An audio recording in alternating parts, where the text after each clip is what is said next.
听得南宫北斗的话，南宫地族的元老们都是大喜，他们都觉得是南宫地族马到功成，雪发仙人是惧怕南宫地族，将楚风交了出来。楚风已经被南宫地族杀了，楚风死了。然而此刻听得南宫北斗的话后，南宫天龙四兄妹却皆是大吃一惊，脸色变得很不自然。随后南宫天虎更是主动问道：父皇，是您将楚风杀死的吗？不，楚风是被雪发仙人杀死的。雪发仙人说，楚风根本不是他的弟子，他当初救楚风只是一时兴起，也就在他救走楚风的当日，他便拿楚风做了个实验，而实验失败，楚风也就死了。我们对了一下时间，发现雪发仙人所说楚风死的时间刚好是白眉仙人那阵法追踪不到楚风的时间，也就是说楚风真的死了。雪发仙人没有说谎，否则白眉仙人的追踪阵法不可能失效。南宫北斗说道：父皇，不对啊，这不可能，你们肯定是被雪发仙人骗了，楚风一定没有死。南宫天虎开口说道：你说什么？听得南宫天虎的话后，南宫北斗以及白眉仙人等人则是脸色一变。父皇，我说楚风没有死，雪发仙人定然是骗了你们。南宫天虎重复道：天虎，你难道知道了什么？南宫北斗追问道：父皇，如果按照雪发仙人所说，那楚风死了起码也有20几日的时间了，可是就在大概2日前，我和三弟与那青红剑还有紫红剑的关联被斩断了。在那关联被斩断的一刻，我们2人都感受到了楚风的气息，若是楚风死了，我们怎么可能感应得到楚风的气息呢？南宫天虎说道：天师，是这样吗？南宫北斗问道：父皇，二哥所说属实，当时大哥与四妹也都在场。南宫天师说道：父皇，的确如此，当时我们兄妹4人正在一处闲聊，可忽然2弟与3弟便口吐鲜血，身体变得很是虚弱，的确是他们与半城帝兵的联系被人斩断而导致的。南宫天龙也是开口作证。等一等，你们是说你们感受到了楚风的气息？白眉仙人问道。回仙人，的确是楚风的气息，他的气息我们忘不掉。南宫天虎以及南宫天师一同说道。放屁！而听得此话，白眉仙人却是大怒，指着南宫天虎以及南宫天师说道：我那阵法能够追踪到楚风的气息，可是自打当日楚风被雪发仙人救走没有多久，我的追踪阵法便再也追踪不到楚风，楚风的气息已是彻底消失。这种情况只有一种可能，那就是楚风已经死了。我去找雪发仙人，目的也并非是要让他将楚风交出来，只是想要核实一下楚风是否已经死了而已。而结果如我猜测一样，楚风早已经死了，并且死的时间与我预想的一样。现在你们说，在大概2日前感受到了楚风的气息，这不是扯淡吗？楚风都已经死了，怎么可能会感受到楚风的气息？白眉仙人表现得很是愤怒，而他之所以这样愤怒，那就是他判断楚风必死无疑，否则他的追踪阵法不可能追踪不到楚风的气息。而南宫天虎他们说感受到了楚风的气息，是楚风斩断了青红剑与紫红剑之间的联系，这在白眉仙人来看就是在质疑他的能力，所以他才这样的愤怒。白眉兄，不要激动，我看天虎他们也不像是开玩笑，你之前也说过，你那追踪阵法之所以能追踪到楚风，是因为能够锁定楚风的气息，你说会不会有另外一种可能，楚风可能没有死，只是改变了气息，所以你的追踪阵法才追踪不到楚风了呢？南宫北斗说道。这种可能倒也不是没有，只是几率非常之小，外在的气息很容易改变，但内在的气息想要改变，这实在太难了，至少我是做不到。至于雪发仙人，我承认他比我强，在10仙之中，雪发仙人剑走偏锋，结界之术虽然另类，可他的结界之术的确更玄妙，能做到他人所做不到的事。但是你要跟我说他能够在那么短时间之内就改变楚风的气息，这我根本不信。白眉仙人说道。这么说来，楚风如今已死乃是事实，那按理来说破开青红剑与紫红剑的就是雪发仙人了，看来雪发仙人还是骗了我们。南宫北斗叹息一声，因为此次他们去万里天峰去找雪发仙人之时，也曾问起过青红剑与紫红剑的事，可雪发仙人却说楚风的东西他未曾动过，根本就不知道什么青红剑与紫红剑，而且就算知道他也不会要，因为不稀罕。而现在青红剑与紫红剑已经被破，南宫北斗自然觉得青红剑与紫红剑是在雪发仙人的手中。族长大人，那青红剑与紫红剑乃是我南宫地族的至宝，不能就那样便宜了雪发仙人，我们是不是要去讨要回来？南宫地族的人纷纷说道。讨要？如果是为了楚风去讨伐雪发仙人，倒也说得过去，为了2把半城帝兵，你们还是算了吧，雪发仙人没那么好惹，因为2把半城帝兵与雪发仙人交手不值得。白眉仙人说道。那依照仙人的意思，青红剑与紫红剑就这样算了？南宫北斗问道。南宫族长，我已经说了，我这次带你们去找雪发仙人，真正的目的只是想确定楚风是不是死了，而不是真的要讨伐雪发仙人。雪发仙人的实力在10仙之中能够排入前5，而我只是10仙之中的第10位而已，真的要讨伐雪发仙人，除非你能让南宫龙剑或者你南宫地族的几位太上长老出马，否则只凭我们未必是他的对手。你仔细想想，真的愿意因为2把半城帝兵与这样的人为敌吗？白眉仙人说道。白眉兄所言在理。南宫北斗点了点头。其实这一次他们去万里天峰，连雪发仙人的面都没见到，雪发仙人只是隔空与他们交谈了一番而已，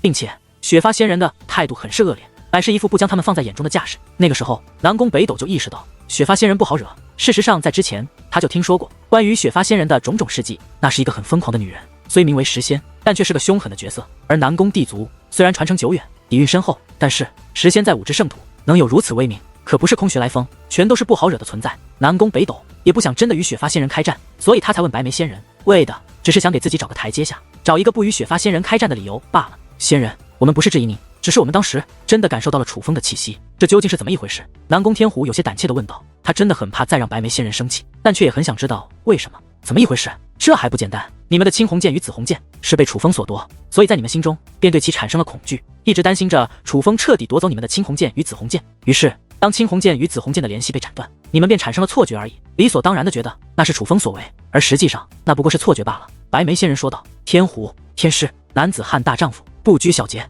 你们要快点从楚风的阴影中走出来，否则日后可以成大事。南宫北斗说道。是。南宫天虎与南宫天师一同点头，不敢违背其父皇的话。随后南宫北斗便与众人商讨了一些事情，并且宣布收回那通缉楚风的通缉令。在商讨结束之后，白眉仙人等人离去，可是此南宫北斗却让他的4个孩子留了下来。父皇，楚风真的死了吗？白眉仙人走后，南宫天龙问道。应该是死了，那楚风也够倒霉的，竟遇到了雪发仙人，那可是10仙之中最心狠手辣的魔女。话到此处，南宫北斗笑了笑，显然楚风已死，他很是高兴。可是父皇，如果雪发仙人所说属实，那是不是代表着楚风背后撑腰的人还没有出面？楚风死了，那人难免会对我南宫地族出手，我们还是不能掉以轻心啊。南宫天龙说道。天龙，你果然是长大了，想得周全了，这些我早都想过了。我南宫地族之所以通缉楚风，就是不怕他，所以他身后的人若是日后敢找上门来，那就更好，刚好可以除掉后患。不过正所谓明枪易躲，暗箭难防，最怕的不是正面交锋的敌人，而是暗地里使坏的敌人。为了避免这些，我也会放出口风，让所有人都知道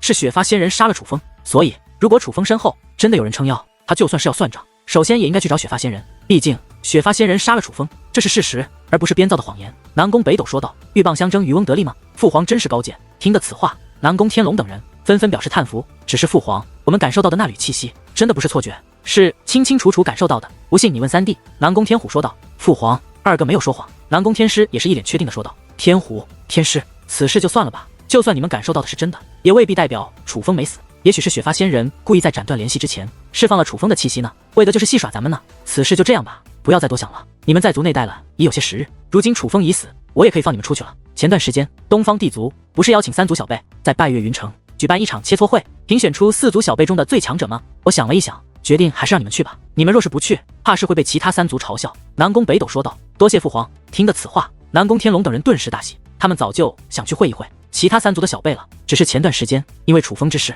他们被限制了自由，所以无法去，现在能够去，自然狂喜无比。记住，不要丢我南宫地族的人，不求你们夺第一，但一定不能垫底。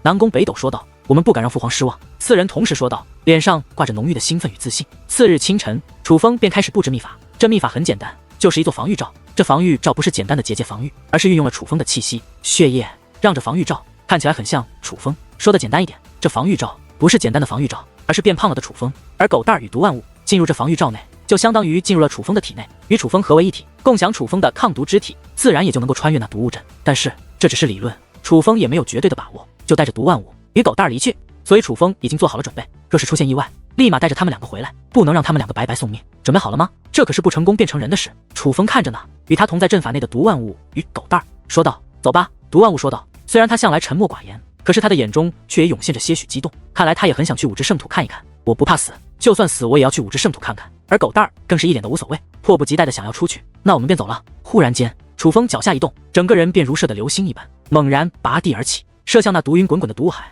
这一刻，无论是村内的百姓还是毒族之人，全部都紧张到了极点，他们都不希望有意外发生。而楚风他们以极快的速度冲天而起，很快便穿越那层层毒雾，来到了谷底之外。看来是成功了。看着那久违的碧蓝天空以及朵朵白云，楚风也是松了一口气，随后对毒万物说道。毒万物，你可知道那酝酿着蛊的五毒山在什么方位？拜月云城，你知道吗？五毒山距离拜月云城很近，我们向拜月云城的方向走便可。毒万物说道。不知道。对于毒万物的话，楚风摇了摇头，连拜月云城都不知道。你也是五之圣土之人？毒万物鄙夷的看了楚风一眼。谁说五之圣土之人就必须知道拜月云城的？再者说了，难道你就不是五之圣土之人吗？那毒魔谷不也是在五之圣土之中？如果这样算的话，那所有待在谷底的人都可以说自己不是五之圣土之人。楚风也狠狠地瞪了毒万物一眼。毒万物不善言谈，哪里说得过楚风？于是拿出了一张地图递给楚风。这有地图，你看这个吧。早这样不就好了？楚风接过地图，仔细看了起来，随后意念一动，面容便开始变化。虽然年龄还是20出头，可是面容早已是天翻地覆。此刻的楚风看上去很是平凡，属于往人堆里一战，毫无吸引力的那种。有一件事我需要告诉你们，我与南宫地族、北唐地族有些恩怨，需要伪装一下面容，不能让他们发现我。你们2个如果不想被我牵连，切记不要直呼我的名字，否则若是被我的仇家发现，你们可都要跟着倒霉。楚风提醒道。知道了。毒万物点了点头。神人，我也要伪装，你也帮我伪装一下吧。狗蛋儿说道。你伪装什么？你又没仇家。楚风问道。我要伪装成一个可以让无数美女爱上我的美男子。话到此处，狗蛋儿竟然有些脸红。你这小子！此刻楚风明白了，狗蛋儿是在提醒他之前答应过狗蛋儿的事情，而楚风也不怠慢，结界之术运转开来，眨眼间就将丑到无法无天的狗蛋儿变成了一个帅到无解的美男子。那白皙的脸蛋儿，那硕大的眼睛，那迷人的气质，简直美得不像个男孩，像是个女孩子。看看吧，满意吗？楚风随手凝聚出一个镜子，递给了狗蛋儿，让他看看自己此刻的面容，简直帅的连我自己都爱上了自己。狗蛋儿看完此刻的自己之后，整个人都醉了，绝对是满意的不能再满意，不断的嘀咕着：我怎么可以这么帅？这还让其他人怎么活？看他那自恋的模样，就好像真的是天生这么帅一样，全然忘记自己之前有多丑。看着这样的狗蛋儿，楚风也是颇为无奈。这孩子这么小就这么色，长大了那还利奥的，不知道多少丫头要栽在这个小子手中。楚风现在这么做，简直是助纣为虐。但是不这么做，楚风又怕狗蛋儿的样子吓坏了他人，毕竟狗蛋儿的原貌实在是太丑了一些。在助纣为虐与恐吓他人之间，楚风还是选择了助纣为虐。毒万物，你这个样子也够吓人的了，用不用我也帮帮你？楚风笑着对毒万物说道。其实毒万物长得不丑，只是他那一身绿色的肌肤实在是太另了一些，不知道的还以为他是一只妖兽。不必。然而毒万物对于楚风的好意却是果断拒绝。那我们可就要出发了，假如你们两个现在谁后悔了，我还可以送你们回去。楚风看着下方那滚滚翻腾的毒雾说道。我可不回去，我不喜欢毒蘑菇，我喜欢这广阔的天地，这传说中的蓝天白云，好美。我还想看看传说中的满天繁星，以及那无边无际的大海，以及各种妖兽和强大的种族呢。狗蛋儿笑嘻嘻地说道。别看他是个孩子，可是此刻表现的却很兴奋，可以看得出来，这才是他期盼已久的世界。而毒万物在这一点上反倒是不如狗蛋儿。他看向了下方那毒雾一眼，目光中有着些许眷恋，但还是对楚风说道。出发吧。毒万物的使命感很强，他非常清楚他离开毒蘑菇的目的是什么，那就是为了找回那只蛊。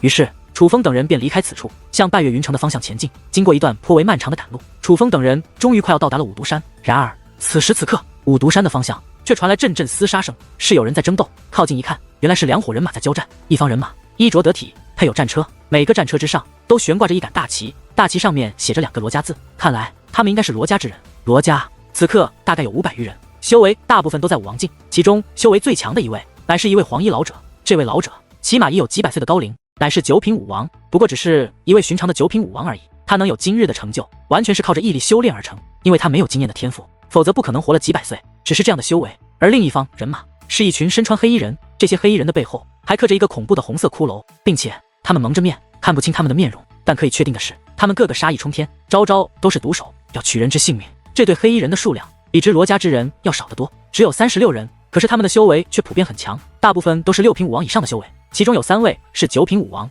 眼下这3位9品武王正在围攻那名老者，那黄衣老者已经落入了下风。至于罗家的其他人，那就更惨了，500余人已经死了300余人，只有200余人还活着。黄衣老者若败，他们必然全军覆没。罗家之中有妇人和孩子，不能坐视不理。楚风看到眼下的情况，便准备出手，因为他已经看出来，那群黑衣人是在伏击那些罗家之人，武职圣徒，势力繁多，纷争不断，这种事情太过常见，换作寻常楚风也许不会管，但是有妇人孩子，楚风必管。然而就在楚风将要出手之时，毒万物竟然率先出手，他招招狠辣，眨眼之间便将那些黑衣人杀了个片甲不留，战局一瞬间便被扭转，甚至那些黑衣人简直连自己是怎么死的都不知道，当真是死不瞑目。这忽然发生的一幕不仅惊呆了那些罗家之人，就连楚风也被惊呆了。他真是没有想到，毒万物竟然也是一个乐于打抱不平之人。多谢少侠出手相助，不知少侠是何人，告知姓名，我罗家日后也好报答少侠搭救之恩。此刻罗家之中，一位中年女子走了出来，这名女子落落大方，长得也是有着几分姿色，虽然年岁偏大，但却前凸后翘，韵味十足。先前罗家与那黑衣人交战之时，所有人就都奋力保护这名女子，而此刻又是这名女子上前说话，说明这女子在罗家之中应该有着一定的地位。然而对于女子的问题，毒万物并未回答，而是反问道：敢问你们可是五毒山下的罗家？回恩公，我们的确是五毒山的罗家，我名罗焕，是罗家的3小姐，不知恩公叫做什么师出何门？恩公又是如何知道我罗家的？听得毒万物的话后，罗焕也很是吃惊，但依旧很是恭敬地问着。罗焕对毒万物的态度极好，充满了感激之心，但这也难怪，毕竟毒万物救了他们一命，天下之间还有什么恩情能够大得过救命之恩？既是五毒山的罗家，便不必这样客气。我之先祖15000年前路过五毒山，罗家曾对我先祖有恩，先祖留下祖训，罗家的事便是我毒族的事，所以今日我出手乃是分内之事而已。毒万物说道。听得此话，楚风明白了，定然是这罗家曾对毒魔有恩，这也就难怪毒万物这样的人也会毫不犹豫地出手解围。原来他出手不只是锄强扶弱，更多的是他看到罗家的旗帜。敢问恩公，您的先祖是何人？但是那罗焕显然不知道此事，所以便询问起来。对我先祖有恩的，乃是罗家一位无名之辈，想必那位也未曾对罗家说过此事。就算我说了先祖的名字，你们也定然不会知道。而我叫做毒万物。毒万物说道。听到这里，楚风笑了，他知道毒万物为什么不说毒魔的名字，因为他与他的祖先是同样的名字。原来恩公叫做毒万物，这个名字很是独特。罗焕听到这个名字，除了感觉有些古怪之外，并没有太多的情绪。这说明他应该不知道毒魔的大名。若是他连毒魔都不知道，自然就不会知道15000年前的事。而楚风猜测，就算罗家当年真的对毒魔有恩，也定然是小恩小惠，否则不可能知是罗家的无名之辈给予的恩惠。毕竟罗家怎么说也是传承了15000年的家族，但是看现在这个样子，罗家并不强。想必就算15000年前罗家比现在强大，但也强大不到哪里去。而一个无名之辈又能给予叱咤风云的毒魔怎样的帮助呢？想必毒魔是以滴水之恩当涌泉相报了。请问这些人你们认识吗？他们为何要袭击你们？此刻楚风带着狗蛋儿走了出来，毒万物都已经与人家认清了，楚风总不能再一直在旁看热闹。这位是看到楚风、罗焕等人，眼中也是涌现出些许敬畏。楚风不管怎么说，如今也是一位2品半帝，而他们这些区区武王，自然能够感受得到楚风的强大。我们是毒万物的朋友，我叫风行。他叫楚风看了看狗蛋儿，有些犹豫，毕竟如今狗蛋日被他弄得这么帅，若是还叫狗蛋这个名字，实在是配不上他给予狗蛋的外表。于是楚风对狗蛋说道：算了，你自己介绍少吧，我叫狗蛋。可狗蛋倒是实惠，毫不犹豫地说出了自己的大名。狗蛋，这么可爱的孩子，怎么起了这么一个名字？果不其然，听得此话，罗焕也是掩嘴一笑，但在看向狗蛋的目光之中，还是有着难以掩饰的喜爱。这也不能怪他，先不说毒万物救了他们一命，但是狗蛋此刻的面容就极为招人喜欢。面对罗焕的那喜爱的目光，狗蛋双眼眯成2道月牙，嘴角微微上翘，露出了纯真且灿烂的笑容，说道：阿姨要抱抱。罗焕本就想抱抱狗蛋，毕竟狗蛋就算10岁，可也还是孩子。罗焕这个年纪的女子最喜欢的就是可爱的孩子了，所以听到狗蛋的话后，罗焕更是大喜，毫不犹豫的便将狗蛋抱入了怀中。对于这样一幕，旁人没什么想法，哪怕毒万物也是单纯的觉得这很正常。但是楚风却发现，当罗焕抱起狗蛋的那一刻，狗蛋的双眼便开始绽放邪恶的光芒。这也不能怪狗蛋，狗蛋他们村子好看的女子太少，罗焕这样的虽然只是有着几分姿色的中年女子，放在5之圣土很是常见，但是若是放到狗蛋的村中，那绝对是美若天仙的存在。狗蛋这小子这么色，如今有这么漂亮的人抱他，自然是高兴的不得了。但是楚风还是低估了狗蛋的猥琐程度，尤其是当狗蛋毫不顾忌的将自己的小脑袋埋在罗焕那2团柔软中间，喊着罗焕阿姨的怀抱好舒服的时候，楚风当真是一脑门子的黑线。狗蛋用脸还不算，竟然还用手，这实在是太无法无天了。在狗蛋这样的动作下，罗焕的脸色也是有些发红。不管怎么说，狗蛋的动作实在是有点太明显了一些。一时之间，罗焕不知如何是好。罗小姐，狗蛋太重，还是我来抱吧。关键时刻，还是楚风挺身而出，一把将狗蛋从罗焕的怀中给拽了下来。但楚风可没有抱狗蛋，而是直接丢在了地上，说道：都10岁了，又不是小孩子，自己不会走吗？别看见美女就要抱抱。楚风这句话的含义很是明显，就是在提醒罗焕等罗家女子，这个狗蛋可没他们想的那么单纯，还是提防一下为好。罗焕阿姨太美，人家情不自禁，而狗蛋则是一脸的意犹未尽。看着此刻的狗蛋，罗焕也是一脸后怕，终于意识到这个看着纯真的孩子其实是个早熟的小色魔。一时之间，任凭罗焕已是中年女子，可是对狗蛋也是敬畏3分。罗小姐，刚才我的问题你还没有回答。楚风再度追问道。这件事情说来话长，不知恩公们可否方便到我罗家一叙？罗焕这是要邀请楚风他们去做客？当然可以。而楚风他们的目的地就是五毒山，罗家不仅就在五毒山下，更是在那里生活了15000年前，想必对于五毒山的情况定然是了然于掌。若是楚风他们去罗家做客，不仅可以安身，做事也方便一些。于是楚风、毒万物、狗蛋3人便跟随着罗焕来到了罗家。楚风发现这罗家的人口还是不少的，最起码也有近万人。这样的家族若是放在九州大陆，那绝对是大家族。不过罗家人口虽然不少，但是实力强者却并不多。进入罗家，楚风用精神力横扫开来，半帝强者只有3位，其中最强的一位也不过是位2品半帝罢了，并且还是很寻常的2品半帝。但是罗焕对楚风他们招待的很是周到，将楚风等人安置到了上好的客房之中，还配备了婢女服侍。而经过一番了解，楚风等人也是得知，原来那劫杀罗焕的黑衣骷髅人也并非等闲之辈。这件事情还真是有些棘手。原来那些黑衣骷髅人来自一个叫做黑煞的势力，而这黑煞更是一个臭名昭著的势力，可谓是无恶不作。尤其是这黑煞的2位首领黑白骷髅，更是号称要成为5之圣土第6大恶人与第7大恶人的存在。为了这6大恶人与第7大恶人的封号，黑白骷髅近些年更是率领黑煞恶事做绝，树敌无数，已成诸多势力想要铲除的对象。而如今这黑煞来找到罗家，也是有所目的的。他们要罗家家传的宝贝隐形露水，罗家不肯给。今日黑煞便派人来袭击了罗焕他们，而罗焕觉得以黑煞的手段，这定然只是一个开始，相信用不了多久，黑煞便会率领大军来到他罗家。若是他们还不肯交出隐形露水，那等待他罗家的必然是一场灭族之祸。那黑白骷髅竟然敢号称要成为第6大恶人与第5大恶人，定然不是等闲之辈。依我看，今日黑煞派来的人不过是虾兵蟹将，小试牛刀罢了。若是下次他们再来，定有半地强者。以你罗家的实力，绝对不是黑煞的对手。楚风说道。是啊，我们也知道我们不是黑煞的对手，所以一直奉劝我父亲交出隐形露水。可是我父亲很是固执，就是不肯交出。提及此事，罗焕一脸的焦急与不安。这也不能怪他，大难临头，人之将死，又有几个人能够做到不怕不惊？那隐形露水究竟是何物？难道比你罗家的兴亡还重要吗？毒万物说道。听得此话，楚风忍不住想笑。别人说这种话也就算了，竟然连毒万物也说这种话。当日楚风不过是要毒万物改变一下规矩，与毒魔谷的村民和平共处而已。可是毒万物便已不能改变老祖定下的规矩，不能改为缘由，死活不肯答应楚风，甚至不惜为此而死。比起这罗家，毒万物显然更要固执得多。若是让罗焕知道毒万物是这样一个人，但眼下却还来说他们，不知罗焕是何心情。恩公，你们有所不知，那隐形露水虽名字好听，但实际上这是一种非常厉害的毒，无色无味，连龙纹级黄袍界灵师都察觉不出来。虽然隐形露水不至于取人性命，但却能够让人在一段时间内麻痹。人若是麻痹，将无自保能力。倘若是下毒之人动了杀心，那中毒之人也是必死无疑。黑煞如此臭名昭著，他们要我罗家的隐形露水，定然不是什么好用途。若是被他们的去，不知多少人要倒霉。我父亲觉得不能助纣为虐，所以才不肯给。罗焕解释道。原来是这样，那既然如此，你们为何不逃？毒万物问道。罗家有祖训，罗家起于此，灭于此，所以我们是不会逃的。罗焕说道。迂腐。楚风冷笑一声，觉得罗家这种人还真的不适合在这个世界生存。恩公所言极是，父亲的确是迂腐之人，只可惜我们劝不了他。罗焕也是苦笑一声，他没有责怪楚风，反而很是认同楚风。我想问一句，那黑煞是如何知道你罗家有隐形露水这一家传宝贝的？楚风问道。我罗家有人酒后失言说了出去。罗焕说道。那黑煞可曾亲眼见过所谓的隐形露水？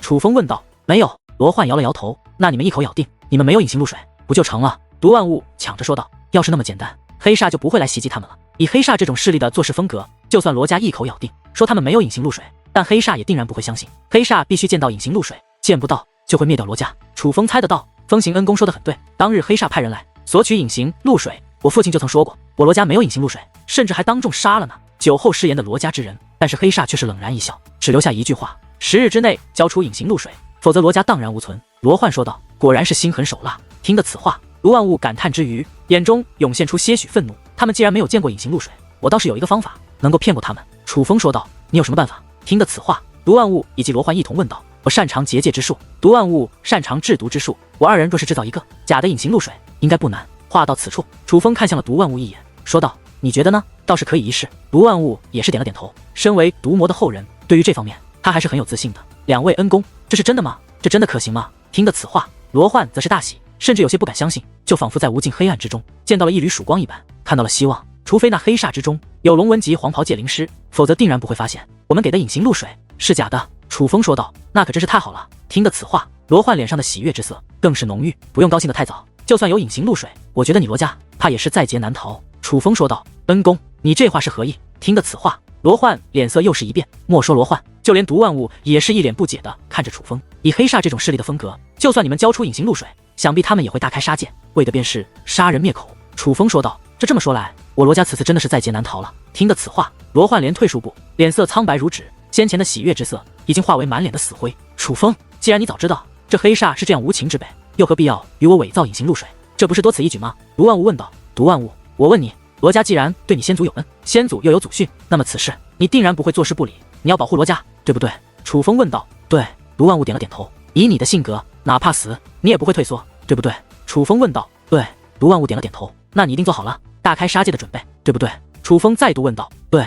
毒万物再度点了点头。但是杀人也要有理由，否则我们便成为了与黑煞一样的恶势力。首先，黑煞作恶无数，人人当以诛之，我们本就有杀他们的理由。其次，黑煞来威胁罗家，我们自保，这更是杀他们的理由。但他们毕竟是有条件的，所以我们若是交出了隐形露水，他们还要动杀手，那我们杀他们的理由则更加充足了。当然了，我之前的猜测也只是一种可能，我还是想靠那隐形露水博得一线机会。万一那黑煞得到隐形露水后不准备杀人灭口呢？若是能够步兵刃相见，便保全罗家，岂不是更好？楚风笑着说道。你说的都很对。听得楚风的话后，毒万物再度点了点头。他对楚风此刻真是刮目相看，因为楚风所说句句在理，他找不到反驳的理由，只有听着的份。而连毒万物都是如此了，那罗焕看向楚风的目光更是复杂至极。楚风年纪轻轻，便是半帝也就算了，可楚风竟然如此沉着冷静，处事不惊，只是短时间内便想到了这么多事情，把一切都分析得如此透彻，这可是连他也做不到的。莫说是他，他就是他的父亲，这堂堂罗家的家主也做不到。这个年轻人实在是厉害的惊人。不过有一件事还需要三小姐帮忙。忽然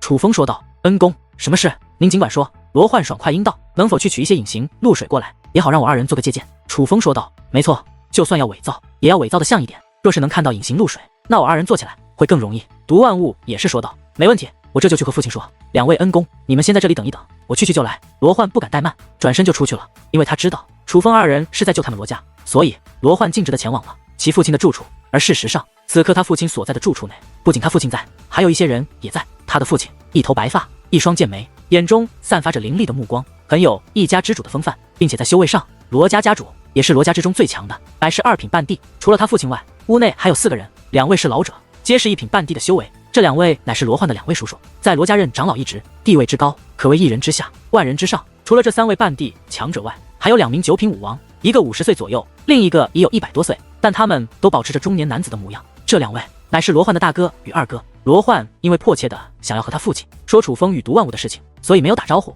直接破门而入。看到罗家最重要的人都在这里，罗焕更是大喜，走上前去说道，父亲，2位叔叔，大哥二哥，我们罗家遇到了贵人，这次我罗家有救了，你给我跪下。可是谁曾想，罗焕话还没有说完，一股磅礴的威压便从天而降，直接将罗焕的双膝压弯，扑通一声跪在了地上。强大的力道不仅将特殊岩石所致的地面跪得粉碎，更是将罗焕的膝盖跪得鲜血直流。父亲，您这是做什么？罗焕一脸委屈地看向自己的父亲，他知道那将他压迫着跪在地上的威压乃是出自于他的父亲，可他却不知道父亲这么做究竟是为了什么。你真是胆大包天，竟敢勾结外人，杀黑煞的人，你真是要将我罗家推到绝路上啊！这也就算了，竟然还将那杀黑煞的罪魁祸首请到我罗家做客，你真是想我罗家立刻被黑煞灭掉不成？罗家家主瑟瑟发抖地指着罗焕，可见他真是气得不轻。而听得此话，罗焕也是脸色发红，动了怒气，说道，父亲，您说什么呢？不是我们要杀黑煞的人，而是黑煞的人要杀我们。若不是2位恩公出手相救，你就见不到你女儿我了。您现在怎么能说这种话？怎么能说是我将罗家推向了绝路？就算非要说的话，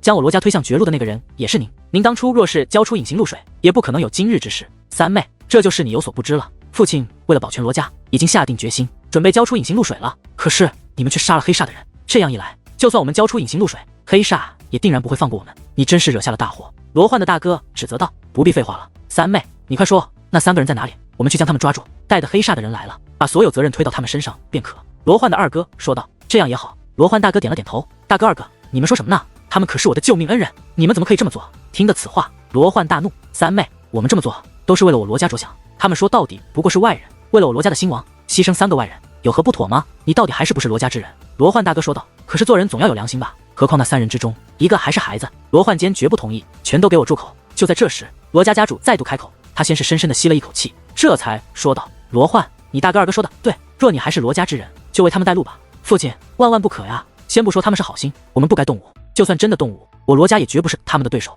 你是没有见到他们，他们非常之强，绝非寻常之辈。别说我大哥二哥，就算你与2位叔叔一同出手，也不是他们的对手。罗焕奋力劝道，真是长他人志气灭自己威风，快带我们过去，我倒是想看看究竟是什么人被你夸成了这个模样。罗焕的大哥与二哥一同来到了罗焕近前，提起罗焕便要往外走去，想逼迫着罗焕去抓楚风与毒万物3人。不必了。然而就在这时，忽然一道声音响起，与此同时，这紧闭的大门也是被猛然轰开。而当大门被轰开那一刻，罗家之人注意到门外正站着3道身影。恩公看到这3人，罗焕大吃一惊，因为此刻站在门外的不是别人，正是楚风、毒万物以及狗蛋3人。毒万物，我就说吧，这罗家之人不会那么轻易交出隐形露水给我们借鉴的，只是我没想到这罗家之人如此卑鄙，咱们好心想要救他们，他们竟然想要拿我们顶罪，想我们死，真是人心可畏啊。楚风笑眯眯地说着，对于这一幕，他虽然也很意外，但却也能够接受。而相比于楚风的淡定，此刻毒万物的脸色可就是非常的难看。显然他没有想到罗家之人会这样对他们，来的正好。就在这时，罗焕的大哥二哥忽然身形一动，化作一道流光，夹带着9品武王的气势，便向楚风3人掠来。与此同时，他们2人双手舞动，化作道道有力的鹰爪，他们施展的乃是一种擒拿武技，是想要生擒楚风2人。而面对2人的攻势，毒万物连动都不动。至于楚风，则是在将狗蛋儿拉到身后之后，向前踏出了一步，站到了毒万物的身前。但是楚风并没有出手，而是嘴角带笑，静候2人袭来。就在这时，罗焕的大哥二哥已然靠近楚风，数道鹰爪夹带着强大的力道，不断的拍打在楚风的身上，狠狠的捏着他们的肉身，并且都是对准关节处，是要将楚风的骨头关节捏成粉碎。可是任凭他们怎么拍打，却根本抓不住楚风，就更别说撼动楚风了。楚风站在此处，就宛如一尊无法撼动的神，他们根本就伤不到楚风分毫，反而在一番拍打之后，双手被震得鲜血淋漓，连手骨都碎裂开来，未伤他人，反伤自己。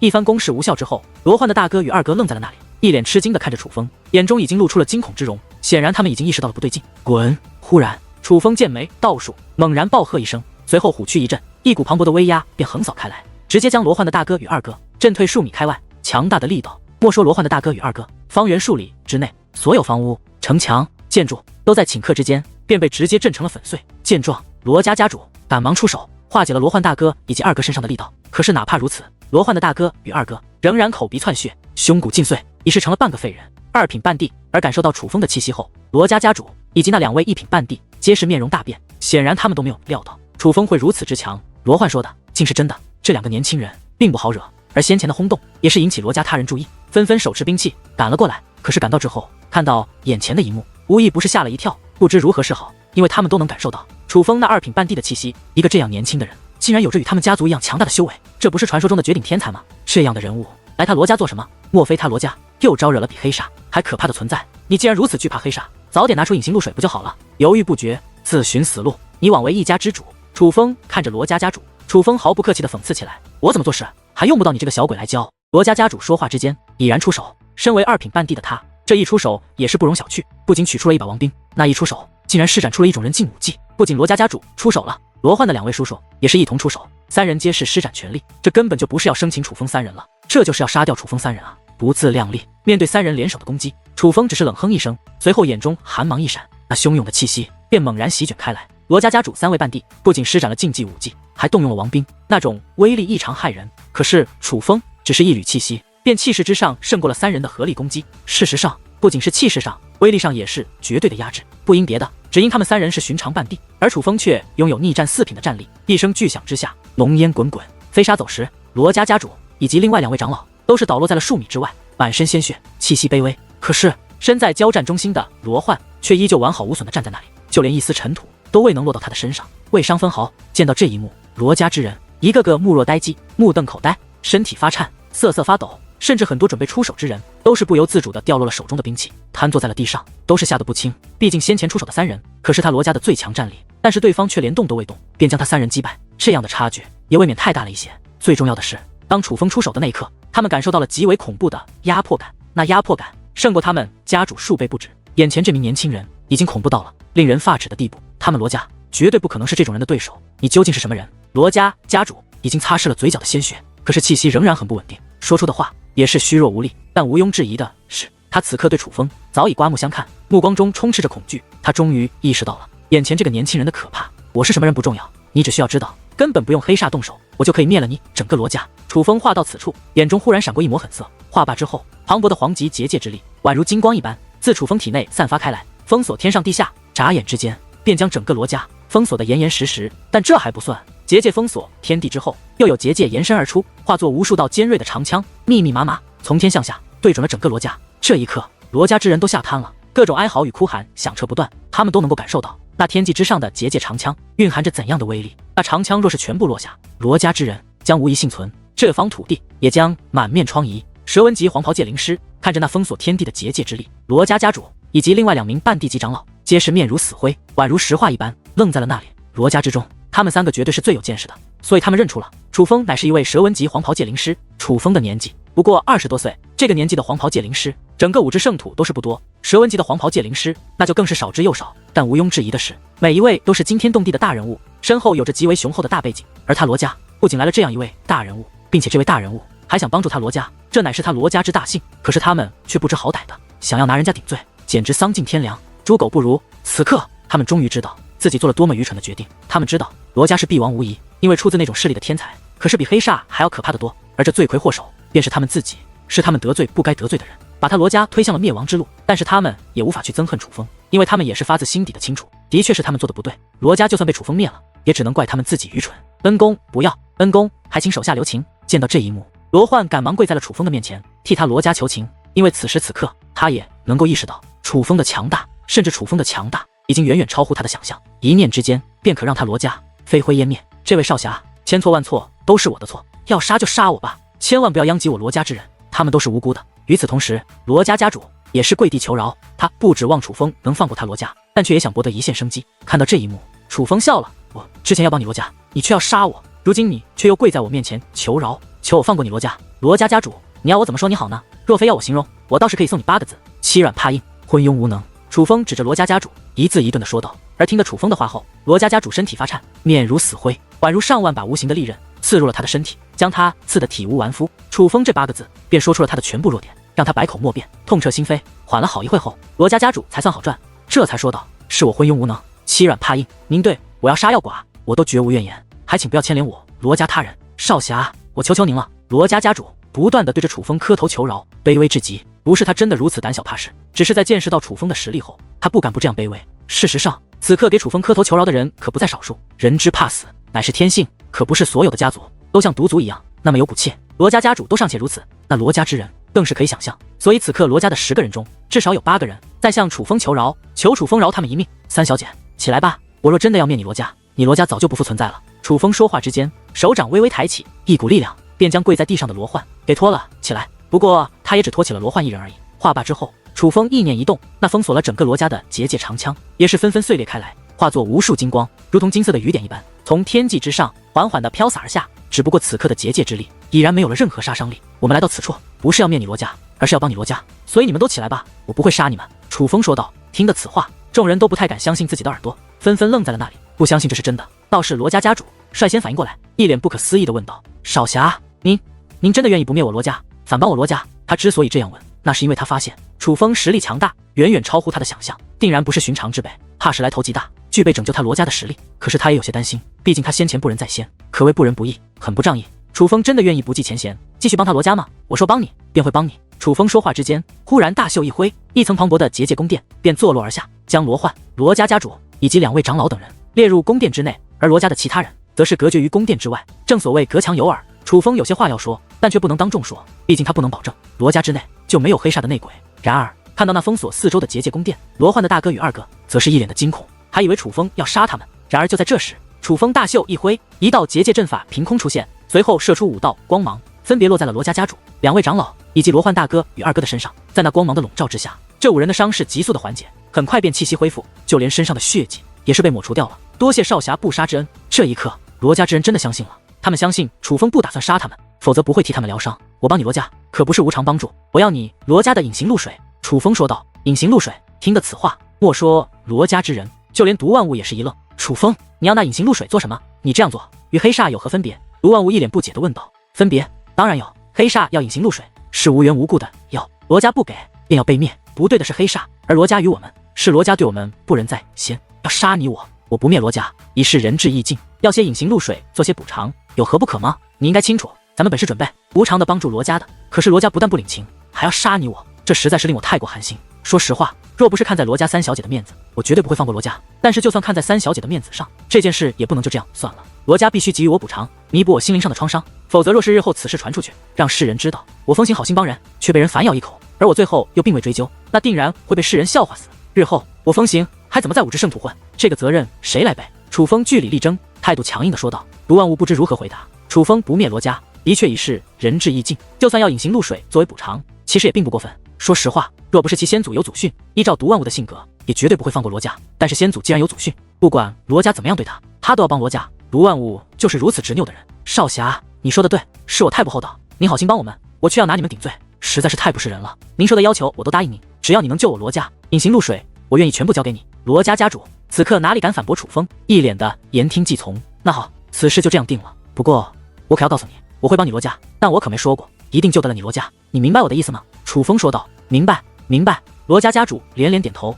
那你还不快去把隐形露水取过来，记住我要全部。楚风说道。是，少侠稍等，我去就来。罗家家主不敢怠慢，赶忙转身离开。没过多时，他便回来了，手里捧着一个1尺高的瓶子，这瓶子很是讲究，是透明色的，能够看到里面的物品。满满一瓶子装着似水一样的物品。楚风打开闻了一下，无色无味，什么都闻不出来，哪怕他用精神力感应，也是没发现有何特殊之处。直到楚风动用天眼仔细观看，才感觉到这瓶内的物品有一点古怪，但除此之外，楚风也没有发现任何不对。但楚风能够确定的是，这隐形露水是宝贝，难得的宝贝，真是好东西。这种毒我是炼制不出来，应该是我先祖的手段。毒万物也在一旁观察，最终说出了这样一番话。你的意思是说，这是你先祖赠与罗家的？楚风问道。定是如此，先祖制作的毒，我还是认得出来的。毒万物点了点头。少侠，您的先祖是何方高人？听得此话，罗家家主也是一脸吃惊的看向了毒万物，目光有了明显的变化。说出来你也不知道，但我可以确定，你们这传家至宝乃是出自我先祖之手。毒万物说道。父亲，少侠他们之所以愿意帮咱们，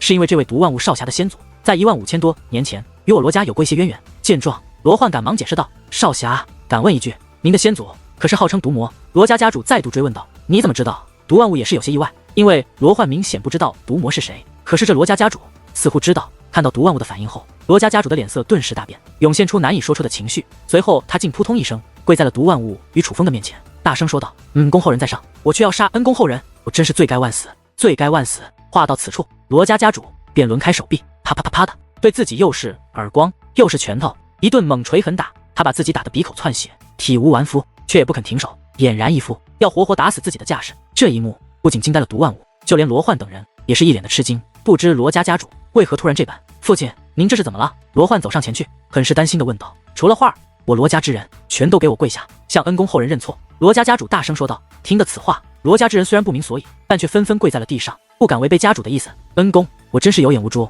罪该万死，您杀了我吧。罗家家主再度说道。此刻的他与之先前有了明显的区别，先前他求死是怕楚风灭他罗家，想自己顶罪，但是现在求死，他竟然是发自内心的，是真的满心惭愧，想要以死谢罪。你这又是演的哪一出？把话说明白了，再求死也不迟。众人满头雾水之际，还是楚风率先开口发问。在楚风的询问下，罗家家主才说出了实情。原来15000年前，罗家的确有人救过毒魔，那时毒魔身负重创，罗家之人将毒魔救到罗家，但是毒魔伤势远非罗家之人能够医治，最后还是毒魔自行治好了自己。虽然没有做到救命之恩，但毒魔醒来后却仍旧很是感激罗家。当时五毒山下不止罗家一户，罗家还有一个大敌，为了争夺五毒山的掌控权，两家已经明争暗斗许久。当毒魔苏醒之时，刚好罗家大敌兵临城下，而罗家又不敌人家，面临着灭顶之灾。毒魔心存感激，便帮助罗家灭掉了那大敌，将其彻底铲除，这才使得罗家成为了五毒山的霸主，并且毒魔还留下隐形露水以报罗家之恩。只不过此事当初只有救了毒魔之人以及罗家家主知道。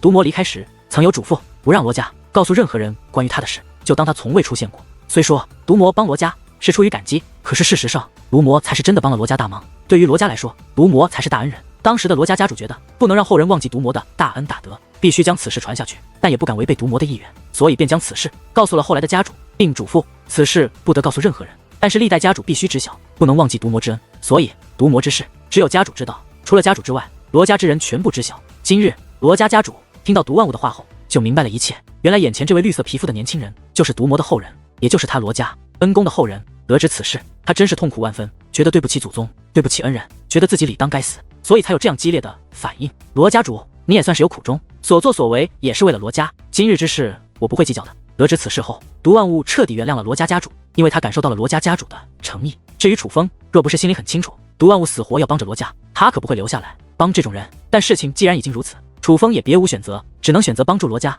因为他知道不管罗家如何，毒万物肯定会帮罗家。在此之后，罗家家主对楚风等人的态度变得特殊的好，开始热情款待，简直恨不得把罗家最好的东西都拿出来孝敬楚风他们。楚风知道，这不仅是因为罗家惧怕楚风他们，最主要的还是因为罗家家主发自内心的感恩于毒万物。毕竟毒万物是毒魔的后人，经过这些事情，楚风对罗家的看法反而倒变好了一些。不管之前他们如何不仁不义，但其实也是有着懂得感恩戴德的一面。而当罗家所有人都知道楚风他们不仅不灭罗家，反而要帮他罗家对付黑煞之后，也都是狂喜不已。楚风的实力他们见识到了，所以他们都觉得楚风若是帮他们，他们罗家能够逃过此劫。但是唯有楚风知道，那黑煞没有那么好对付，毕竟敢号称要成为五之圣土第6大恶人与第7大恶人的存在，就算不是5帝，也至少是半帝巅峰，那样的人物还不是楚风他们能对付的。所以一切还要按照原计划行事。眼下楚风与毒万物正在合力伪造隐形药水，其实这对于楚风和毒万物来说真心不难。不过短短半日的时间，二人便成功了。毒万物，事先声明，我可不会为了这罗家而葬送了自己和狗蛋的性命。带着黑煞的人来了之后，能对付便对付，不能对付，我可不会死守在这里。伪造好隐形药水后，楚风对毒万物说道：“此事本就与你们无关，你们就算不帮忙也无可厚非。”毒万物说道：“你倒算明事理，走吧，正事要紧，别忘记咱们来到此处的目的。”楚风起身说道：“他是要去五毒山取出当初毒魔放在五毒山内的蛊，可是如今罗家面临大难，那黑煞的人随时会来，我们离开这里真的好吗？”毒万物明白楚风的意思，但却有些担心罗家的安危。毒万物，我算是发现了，你这个人哪都好，就是脑袋一根筋，转不过弯来，连罗家都尚且知道家族兴亡的重要，难道你毒万物不清楚？想当年毒魔何其威风，胆敢凭借一己之力与三府抗衡，再看如今的毒族，莫说与三府相比，9世随便站出来一个都能灭你毒族，而你肩负振兴毒族的重任，这个任务比任何祖训都要重要。因为若是你死了，毒族将很难有出头之日，那个时候你才是真正的大逆不道，真正的不孝。所以相比于保护罗家，你应该先保护好自己，你应该先拿到那股。况且罗家就在五毒山下，若是真的有事，咱们也能听到风声，可以立马赶回来。你若还是不放心，我可以在此不下结界阵法。”楚风说道。听得楚风的话后，毒万物脸色一阵变化，久久不语，过了好一会才算好转，看着楚风说道：“楚风，我真的不如你，怎么忽然这么说？”楚风问道：“天赋我不如你，道理你懂得也比我多，最重要的是，你不仅明白道理，还能做到。而我最大的缺点是，就算明白道理，可是往往也做不到。你说的对，我的确是一根筋，这是缺点，我要改。但是这一次，我已经答应了守护罗家，就一定说到做到。我毒万物，一诺千金。”毒万物说道：“那你什么意思？到底去不去取蛊？”毒万物，你要知道，这是你毒族的事，不是我楚风的事。楚风说道：“去，不过你必须留下阵法，守护罗家。”毒万物说道：“你不说，我也会做，毕竟狗蛋儿和三小姐也在罗家之内，我可不想他们出现三长两短。”楚风说道。随后，楚风便布置层层阵法，笼罩在了整个罗家之外，不仅有防御阵法、感应阵法，还有机关阵法以及隐藏阵法。眼下的罗家，从外面来看，罗家没有任何异样，更是看不到所谓的结界阵法。但实际上，此刻的罗家机关重重，莫说武王强者，就算是寻常的半帝，若敢擅闯罗家，那也是必死无疑。布完阵法，楚风与毒万物便前往了我五毒山。五毒山很大，之所以名为五毒山，是这里曾出现过五只妖王。那五只妖王个个本领滔天，并且擅长用毒之法。虽然五位妖王的事迹只是传说，可是五毒山内的确有着很多毒虫、毒兽。这些毒虫、毒兽是炼药的好材料，也算这些钱财。这也是为何当年罗家要与人争夺这五毒山掌控权的原因。但实际上，五毒山绝对不止表面这么简单，不然毒魔当初也不会选择此处来酝酿那万年才能达成的蛊。五毒山的深处可以说是万毒之所，没有一样东西是不带毒的，那是寻常人不敢去的境地。眼下，楚风与毒万物已经进入五毒山的深处，按照地图直奔那酿蛊之地。有人！可是忽然之间，楚风目光一闪，赶忙停止前进，很是谨慎地看向了远处。此刻，二人所处的地方乃是五毒山深处。这里虽然表面看着没有异样，可实际上这里有着很强的压迫感，半地之下根本无法进入此处。但是在楚风所望的方位，有着一座湖，那湖不是寻常的湖，幽绿色的湖水冒着恶心的气泡，气泡炸开，散发着恶臭的气味，那是一座毒湖。莫说毒湖之水，但是毒湖所散发的毒气，便可让其方圆百里之内寸草不生，连毒草都无法生长。可是在这毒湖之上，竟悬空盘坐着一位老者，这老者手持一个鱼竿，竟在毒湖之上垂钓。这个老者便是让楚风如此谨慎的根源。他骨瘦如柴，身穿一袭青色布衣，外表像是寻常的老头，可实际上却散发着道骨仙风之气，一看就知道不是寻常角色。此人真是厉害，先祖留下的遗书中有过记载，五毒山之所以够毒，乃是因为五毒山内有着3883座毒湖，这毒湖个个危险无比，乃是让这五毒山深处成为禁区的根本所在。哪怕我毒族之人从小与毒打交道，可是先祖仍警告我们，日后若来五毒山取蛊，不可进入毒湖。尤其眼下这座毒湖号称五毒山内第一毒，这毒湖的毒气孕育了毒物，实力很强，靠近毒湖者必遭受那些毒物的攻击。此人胆敢在此处垂钓，摆明了向那些毒物挑衅，胆子也实在太大了一些。不知他是何方神圣？毒万物打量着那位老者，也是一脸的谨慎，不知对方是敌是友。而听得毒万物的话后，楚风也是看向了手中的地图，发现地图中的确标记了这座湖，这座湖的确很是危险。年轻人，你此生注定劫难重重。然而就在这时，那老者忽然将目光投向了楚风，竟然主动与楚风交谈。前辈，不知您是谁？楚风开口问道。他已经意识到这位老者很不简单，搞不好会是一位五帝强者，就算不是五帝，也定然是一位半帝巅峰，因为他带给了楚风一种感觉，一种看不透的感觉。这样的人物都是比楚风强大的存在，毕竟往往是强出楚风很多的存在。不必怕，我是来帮你的人。老者笑着说道。帮我？听得此话，楚风眉头一皱，这老者与他并不相识，无缘无故出现在此处，本就令人不安，如今竟然还说要帮自己，这就更让楚风确定此人出现在此处绝非巧合，怕是为自己而来。前辈，您知道我是谁吗？便要帮我？楚风问道。听得此话，老者再度一笑，这才说道：楚风，你瞒得过别人，可瞒不过我。前辈，请问您究竟是谁？听得此话，楚风赶忙抱拳施礼，对方竟然知道他是谁，定然不是寻常之辈。我是谁不重要，重要的是我会帮你。老者依然面带微笑地看着楚风。